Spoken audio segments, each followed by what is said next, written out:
dreary and damp and blah outside and I don't want to go out. So I thought, what better way to kill some time than to do a little science experiment. The kind of science experiment you can eat, which is the best kind, for real. So what we're going to make today is homemade rock candy. You may have had this treat before. It comes in a stick and it's basically sugar that has been made to look like crystals. It's crunchy, it's sweet, it's delicious. It looks like rocks but tastes much better. Now in full disclosure, I have never made this. So maybe I will show you how to make it today. Maybe I will show you how not to make it. But either way, we're going to learn something. So let me show you what we're going to need to get started. First, you'll need a pot of some kind and a spoon. White granulated sugar. For this recipe, we're going to do 3 cups of sugar to 1 cup of water. You'll also need something for your crystals to form on. So you can use lollipop sticks if you have them, or maybe plain popsicle sticks would work. You could also use bits of string. What I have here is a wooden bamboo skewer. If you wanted to, you could break the pointy end off.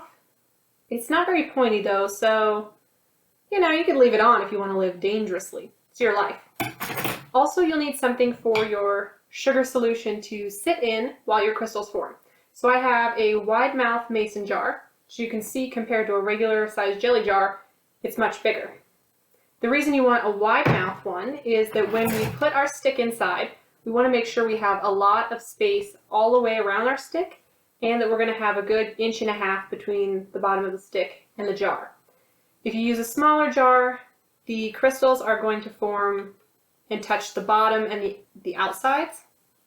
So it'll still be candy, but it's going to be hard to get out and eat. Also, you need some regular old clothespins. And last, but certainly not least, you'll need some food dye. Just regular old food coloring.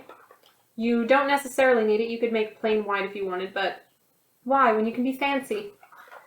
And then also on top of that, you might want some extract flavorings.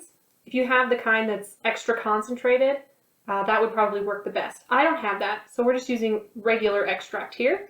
We've got peppermint, orange, ooh, probably not that one. I don't even know why I have that. I don't know what I think about sugary butter candy. Weird. So once you've gathered all these supplies, we can get started. So step 1 in making our rock candy is we need to adhere some sugar crystals to our stick. Basically what we're doing is creating a super saturated sugar water mixture.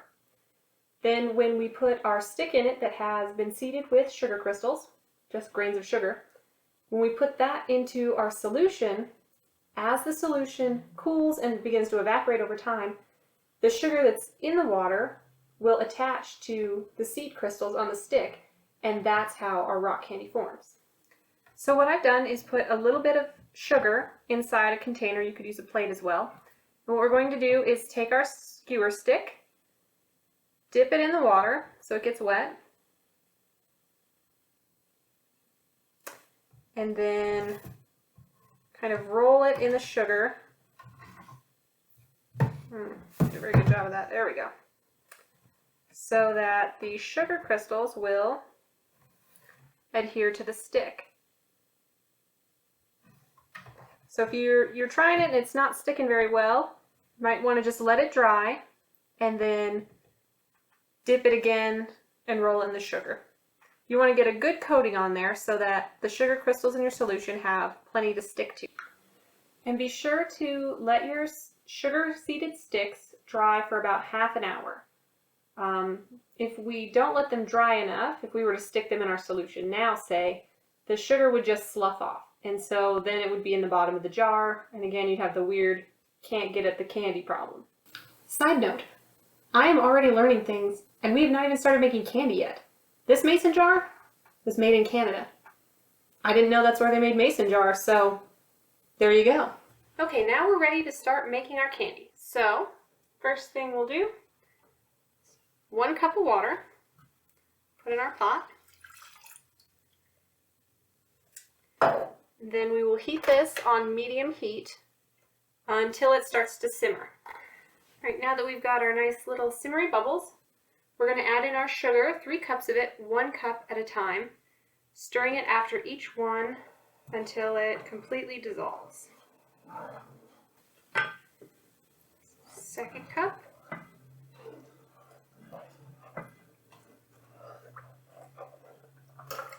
And I know it seems a bit like overkill, but just gotta stick with it, because remember, we're making something that's super saturated. And the last cup. You'll notice it's getting kind of thicker. I'm sure there's a real science term for that, but as you may have noticed, I am no scientist. So once we get this all stirred in so that it's dissolved and extra saturated, then what we're going to do is bring it to a boil. You might also notice while you're waiting for it to boil after you've put in your 3rd cup of sugar that there's a little bit of sugar in the bottom of the pan that just refuses to dissolve. But don't worry about it, because that means that we've reached the full-on saturation point. And so now that it's boiling, we can turn off our heat and then take our candy off the heat and let it cool for about 20 minutes. Okay, so now that we've let our candy solution sit for about 20 minutes, we're ready to put it in our jar. I've got a funnel. You don't have to use one, but I know myself. And before I poured this in, I ran this jar under some hot water for a little while to kind of warm it up, so it's not hot syrup going into a cold jar. And now would be the time to add your coloring. I think I'm going to go with red. I'm going to stir that around in there. Ooh, that looks gross. Actually, it looks like fake blood. Kind of thick. And this is the part where you can really experiment. I'm going to try a little orange flavoring. I have no idea how much is enough, so this is a good project to do if you've got a lot of sugar on hand and you just want to experiment and see what kind of different flavor combinations you can make. And ooh, that smells nice and orangey. Okay, now we can take our prepared stick that we had seeded and put it in our jar. Now, this jar happens to be just a little bit too wide for one clothespin, so they're going to have to tag team it. So what I recommend is put it in and make sure you leave yourself about 1.5 inches from the bottom, and then clip it on there. You take your other clothespin on the other side and kind of put it at an angle. You might have to adjust it once you've got it in there so that it doesn't get too close to the bottom like this one is too close. All right.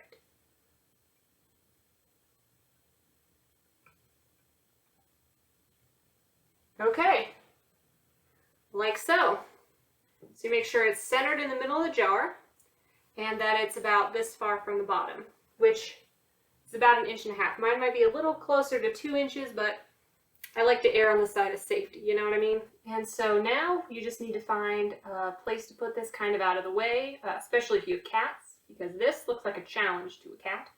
Maybe a nice windowsill kind of out of the way. And then we wait. Mistakes were made. I won't say it went horribly awry, but it did get a little squiffy on me. I do have some crystals growing, which is super cool. But also there's this mountain of sugar in the bottom. I don't think it's supposed to be like that. So I did a little more research. I think what might have happened is I let it cool off too quickly by putting it in a windowsill because I forgot where I live and that it gets cold at night. And then it was warm and then cold and then this. Ugh. So, working from that hypothesis, I have made a second batch, which I will put somewhere that is not going to be so cold, and hopefully it will turn out better, like it's supposed to. Even if it does turn out, it's going to be weird because I use the butter flavor.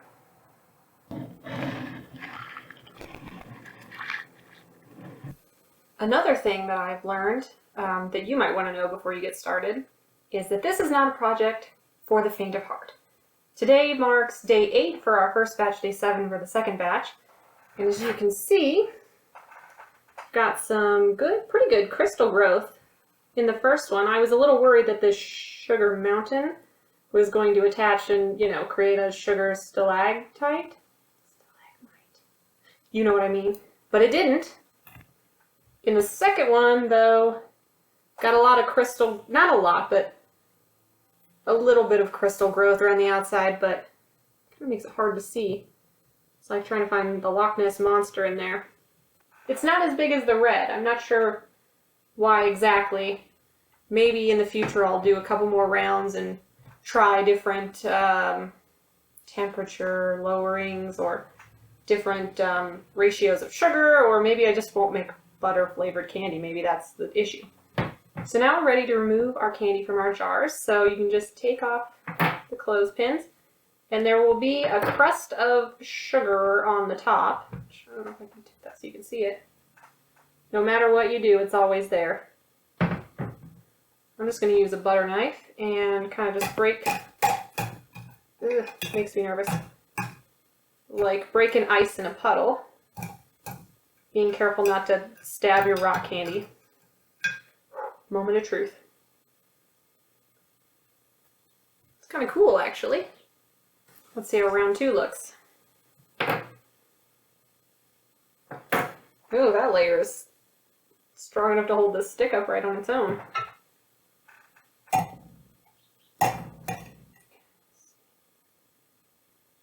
Oh, it's actually not much smaller than the other one. That's good. Finished product. Things I might do differently next time. I think I would maybe make a larger batch of solution so that the jar is fuller, so that you get more than 2 inches of candy. But otherwise, worked pretty well. And in case you're wondering, the orange flavor tasted like a melted orange popsicle. And the butter tastes like